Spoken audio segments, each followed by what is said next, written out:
If you could have one request granted by the new Big Ten commissioner, what would it be?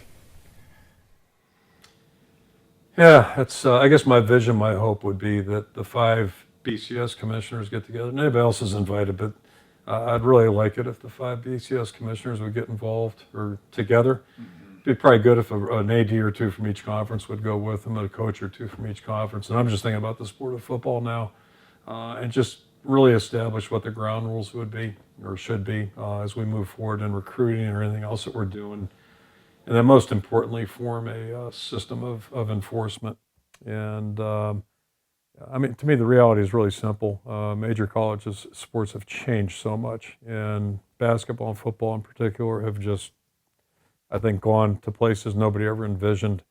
And the facts are revenue is just sky high. And I think because of that, there's always been people maybe pushing boundaries and what have you, and I understand that. But right now, the inconsistency, I think, with how things are interpreted or looked upon nationally is, I think, an issue. And I think at some point, for the betterment of our game, and I'm more worried about football than any other sport for obvious reasons, I'd really like to see us just kind of, agree on some principles and then really set out to enforce it.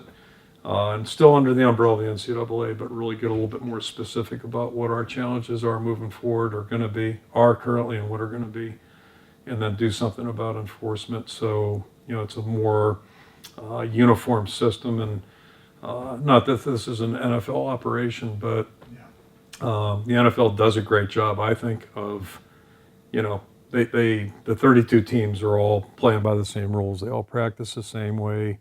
And that's changed over the last decade. I think that would be really healthy for us to take that approach. And the other thing about the NFL, which we have in the Big Ten, there are cap numbers. So we have revenue sharing in the Big Ten. To me, that's really healthy. We're getting it right there. But I think again, that's probably a good idea for just on a national scale. Just to me, Major League Baseball, you can buy a team. And I'm not minimizing the coaching that goes on or what have you, but some teams have a lot better head start than some of the others. And at least in the Big Ten, I mean, it's a pretty level playing field as far as people getting revenue. The Big Ten network's been great, but again, I think just trying to standardize things so things are a little bit more realistic, and then really starting with what is important in the college experience.